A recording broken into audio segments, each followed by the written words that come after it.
Hey, yo, look at that shit. That's like real life Yumi. Did you wash your hands? No. Okay, so far we only covered the races, which was definitely still the easy part. Yep. The much more difficult part are going to be the classes. This is where Riot is facing a great challenge. Yes and no. So what I wish they would do for classes would be similar to how Ashes of Creation wants to do classes, in the sense that it's like you choose your basic class and you choose your secondary specialization, and then you mix and match. I would say that's probably like the safest way because of how versatile the champions are. I don't think you can have a standard warrior. I don't think you can have a standard mage because there's so many aspects to mage, right? And then it's like, and also let's say you have class, like main class, subclass, and affinity. So for example, Leona, Sun affinity, like you want to play something like a Leona, so you're gonna build probably a warrior, which would, let's say, make not warrior, that would be barbarian, but like let's say paladin warrior, that would give you kind of like the protection vibe, let's say, or paladin will give you like super tank. But then sun affinity, so you're gonna have abilities that are more sun related, right? Which would have its advantages and disadvantages. Rerolling and stuff like that, that's like depends how they do it. But I feel like you would need like a triple selection with the levels, right? Let's say you want to be a shadow assassin, you're gonna get like, you know, let's say hunter for tracking, assassin like rogue, and affinity shadow, right? Stuff like that. Obviously I'm like speaking off the top of my head, but I feel like those would be really cool, like playing with affinities. And then you can have like let's say a sun assassin, right? Who instead of like sneaking, like playing in the shadows, you use light distractions and blinds, for example, right? Like that would be because of your sun affinity. That's like you're playing with light, right? Just an example. Partially, it's because there are inherently no wrong answers when it comes to designing a class system. Yeah. You can really make anything work if you put some thought into it. But more than that, like something like a Shen would probably warrior rogue, for example, right? Is challenged or rogue by the warrior setting itself. League of Legends currently has with over shadow affinity. 160 different champions. They each have unique abilities, and together they can define about 40 different classes. I counted them myself. From these, Riot has to pick only Void affinity, a handful to be playable. mage rogue, and void affinity, right? And I do appreciate that you put Casted in here. Good man. I didn't even realize Casted was floating, but Which whatever. means the majority of the classes won't make it in, and people who love those classes will be disappointed. They better have Casted in. They better have fucking Casted in type class, bro. Thankfully, I'm not a designer, so instead of trying to figure out how to make this work, I'm going to show you all the cool, unique classes this universe has. Again, what is this? Warrior, Paladin, Sun affinity. Or like light affinity. And again, because region pride is a big part more like of Sun this affinity universe, though. You'll see that some of these are tied to specific regions.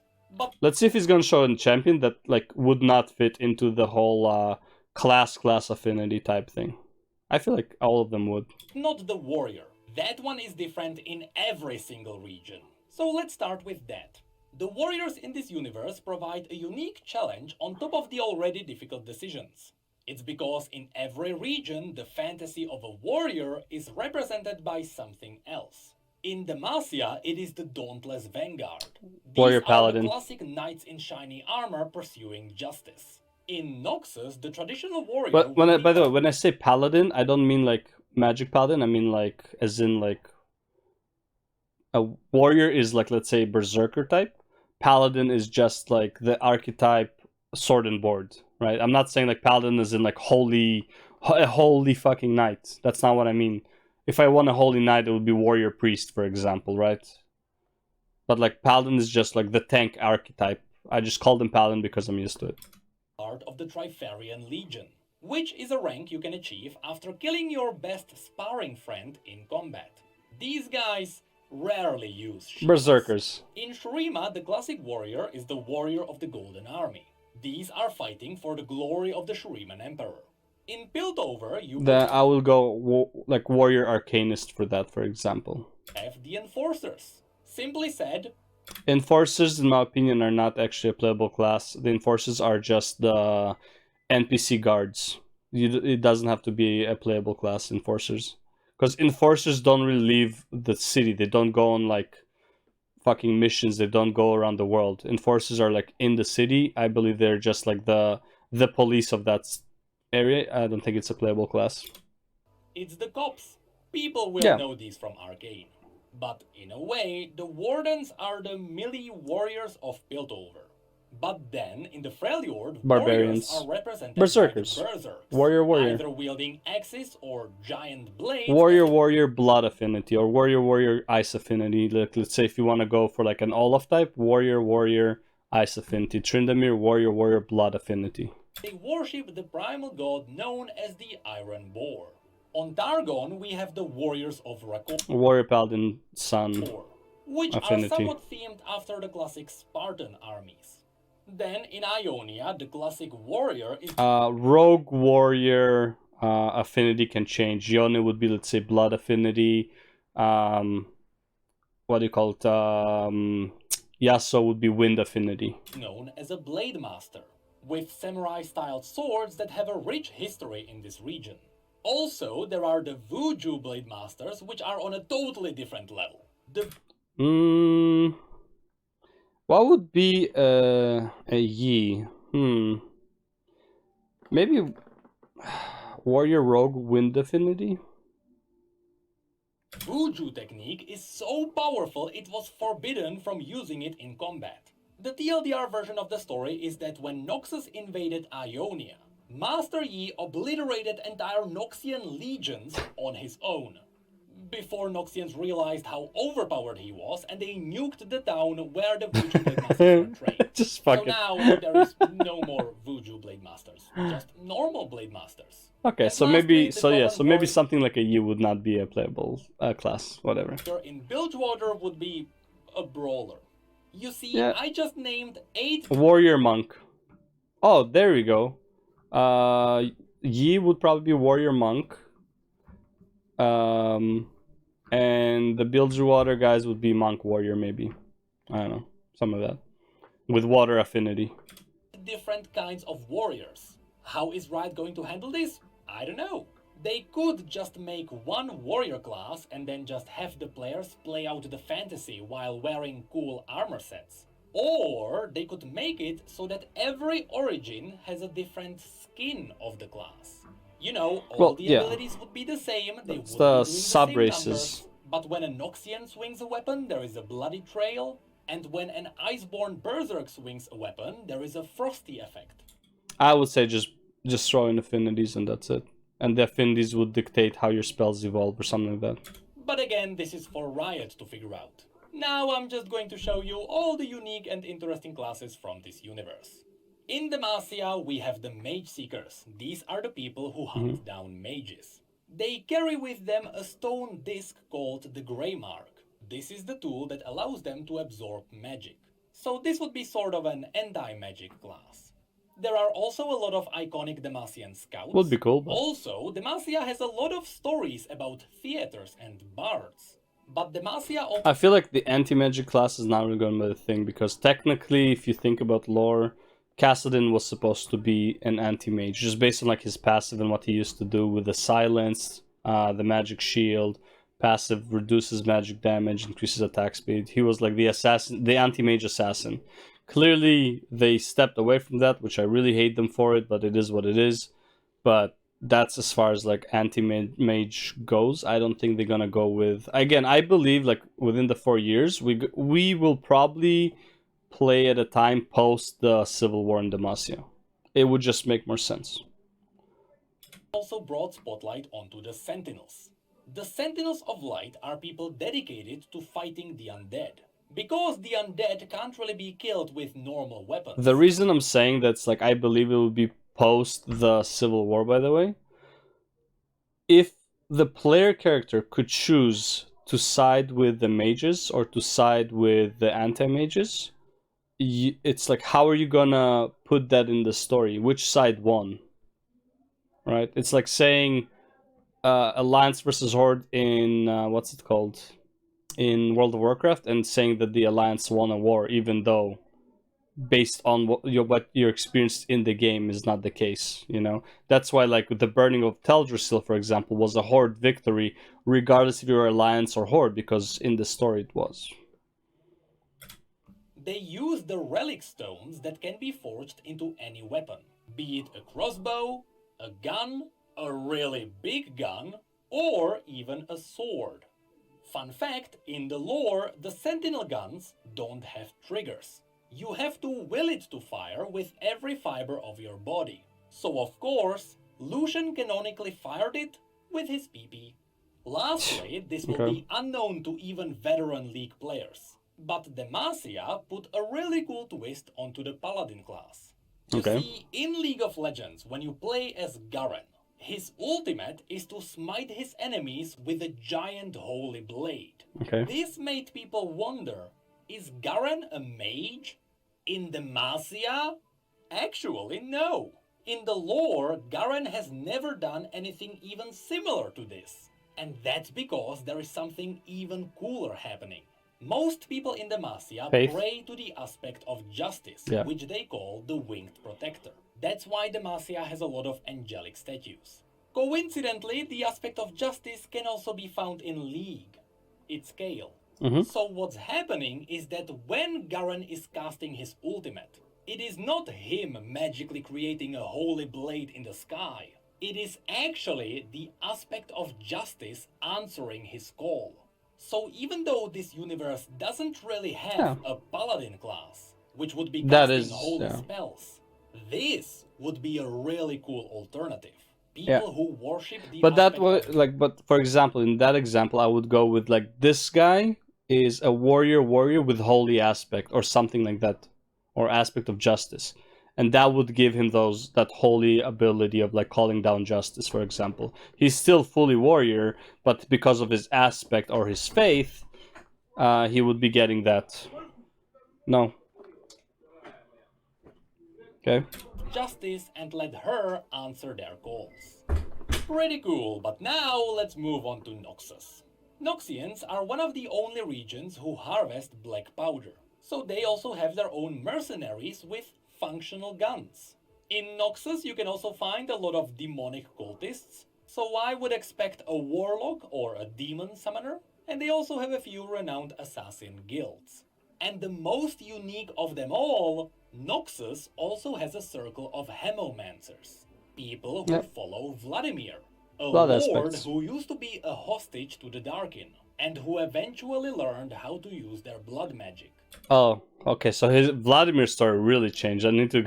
oh, well, we'll need to go into that one later, I guess. So these people used the very same blood magic that shaped the Darkin. Then in Shurima, we may find arcane mages. These people follow Zerath, the most powerful mage on Runeterra, whose body has been reduced to nothing but arcane energy. I would honestly love to see this class in-game, because I love the idea of having an Archon form on cooldown. Shurima also has some prophets who can open up portals into the void and summon tiny void creatures. It would be sort of like Warlock in WoW. You know, use the power of the enemy against themselves. Then there are the Sand Shifters, people who can use the sand to create sand mirror images. And we can't forget about the Chronomancers, people who use time magic in a lot of creative, interesting ways. You can just throw aspects wherever, right? It's like time aspect, arcane. I would say arcane aspect is close enough to time aspect, but you can probably play with it as well. Then in Piltover, riding off of the success of arcane, people will want to play as a warden, which is a more elite version of the enforcers. These would be equipped with... I know, I think it's like hunter, warrior, hunter for snipers. Right, shit like that. On the crafty side, there are also the Hextech engineers. These are the people who can use science to allow them to wield magic even if they are not mages. And separate from them, there are also the artificers. To them, anything from a powerful arm, to blade legs should be possible. And down in Zone, I would love to see some kind of an alchemist who's using questionable drugs to help his allies.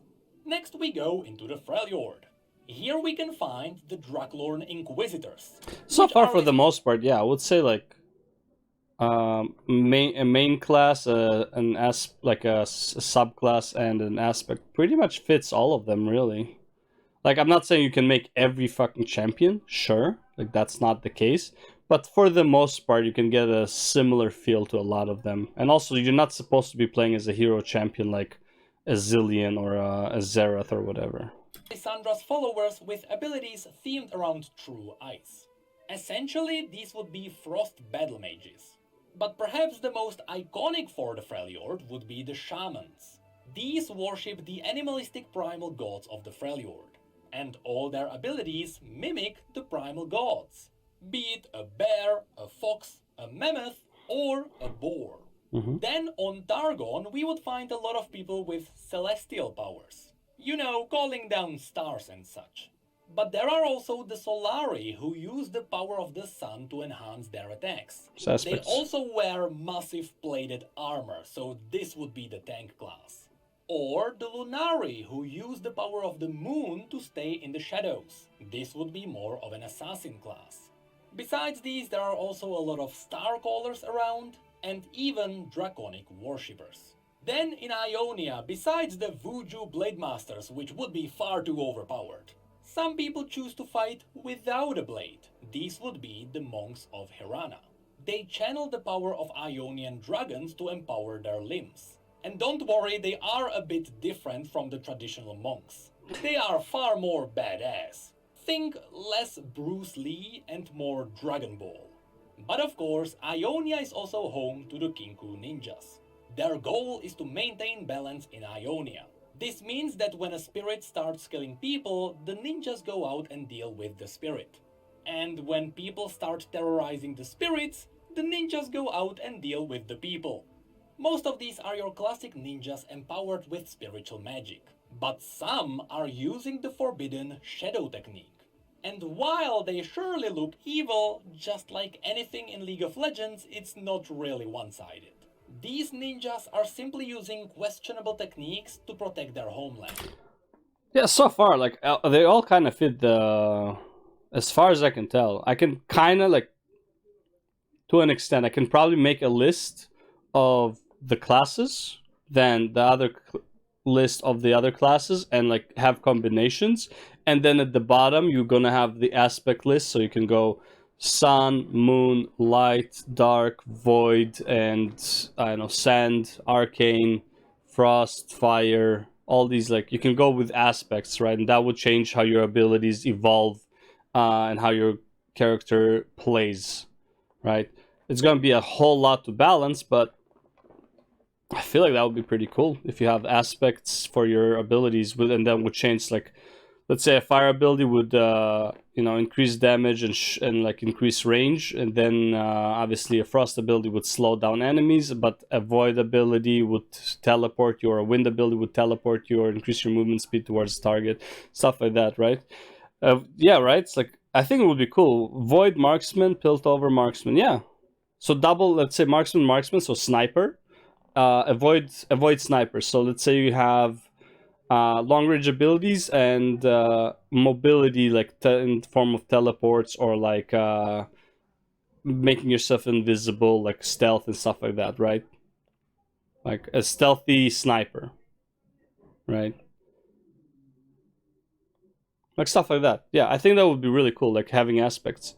A light sniper would, again, like, not light, but like a sun, or actually, like, honestly, sun would be probably light aspect. And with sun aspect, it's mostly like distractions and blinding and stuff like that.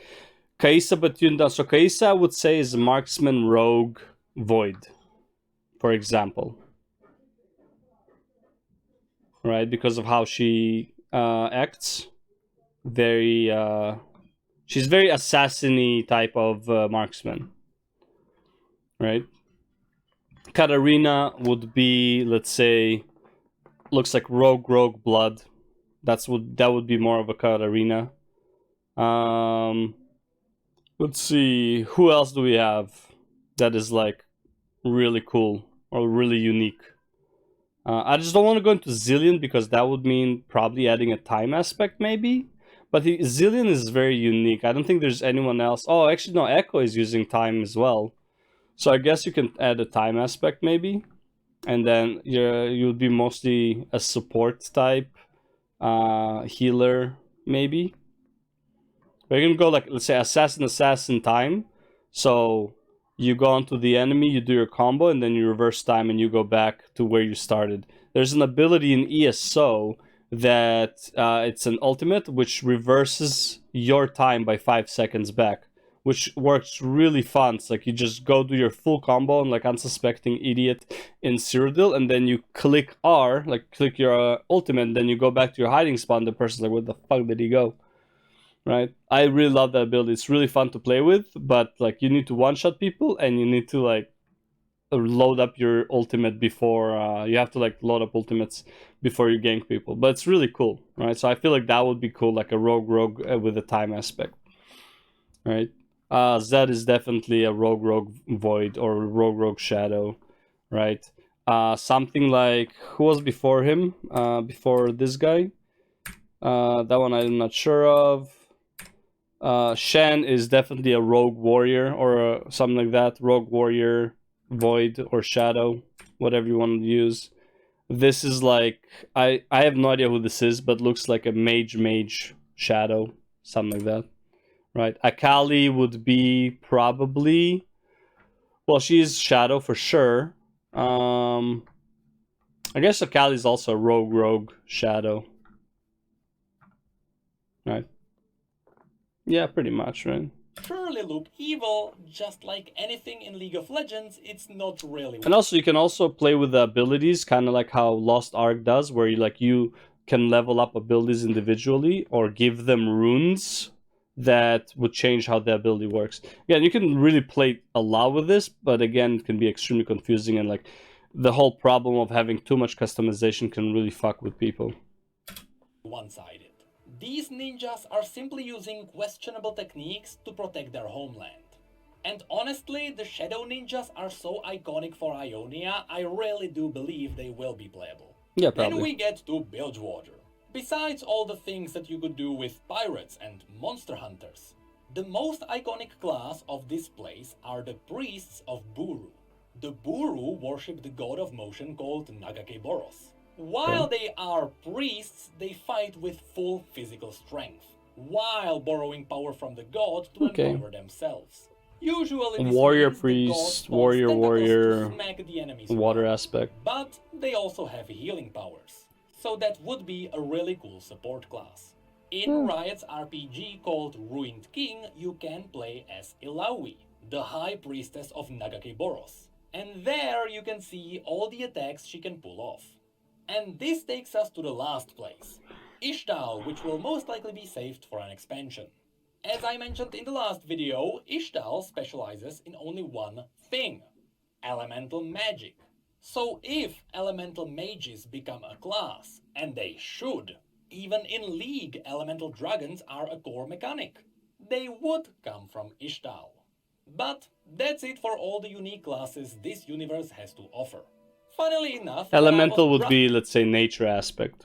Right? That would be your elemental. drafting all these classes, So instead of like, because you had like the sand paladins, for example, the sand warriors, that's an elementalist type thing, which is, I would say, nature type thing, right? I realized a lot of them fall under specific categories. So going with the skin idea for all the classes wouldn't be too unreasonable. But developing so many artistic variations of the classes would be taxing. So overall, I believe Riot should not care about disappointing some players for not including their favorite class. With so many options, it's going to happen anyway. Instead, pick a couple of classes that simply make sense for you. You know, a Blade Master here, an Arcane Mage there, and just have fun. Having fun during development usually translates into great experiences. And I hope I'm not pressuring anyone by stirring up hype.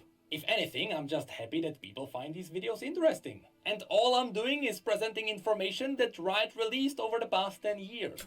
Well, luckily, I cannot be hyped over a game like this because, first of all, 4+ years ahead. Second of all, this is all hypothesis. And third of all, I don't believe a 1.0 is ever going to be that good. It's going to be good in the sense it's like it's new and exciting and like exploration and shit. But as far as like content goes, I just never believe that a 1.0, just from my experience with any MMO that is 1.0, lack of content. Every single one of them so far has been lack of content or bad gameplay. Because again, the development team is going in the dark to figure out what players will enjoy the most. So it's gonna be either lack of content or the content will just be bad until they figure out their shit. I mean, I know the video is interesting because Asmon only paused 3 times and he said, "That's fucking cool." And I like it a lot. And That's what the fuck. This is actually really cool. I didn't know any of this. that to me marks a big success. Next time we are going to talk about all the already established raid bosses of this universe. Which... And here I am trying so hard to react as properly as possible. Just kidding. is a very personal topic for me. You know, I am a father, my son is 2 years old. Oh, good for you. So by the time this MMO comes out, he's going to be just the right age to heal my raids. No, you don't want your son to heal your raids. You want him to do your professions like gathering and shit. Like, oh, hey son, can you go and like gather herbs for like the last 3 or 4 hours? That's your chore for the day. I'll clean the bathtub. I'll do the dishes, I'll cook the food, which you're gonna do anyways as a father or a mother, whatever. And you can just go play my character, and all I want you to do is roam around the world and mine and collect herbs. And we're good.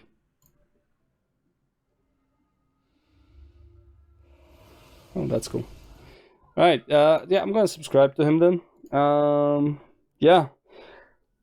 Okay, let's see what people are saying in the comments. But yeah, that was a pretty cool video. Alright. I enjoyed it a lot. I don't see a reason why what I suggest about classes is not a good idea, aside from making stuff overly complicated. But honestly, bro, with games like Path of Exile outside playable, they could probably make that happen. I don't think it's that big of a deal. Like Path of Exile is still probably going to be way more complicated than that. So I don't think it's going to be that big of a deal.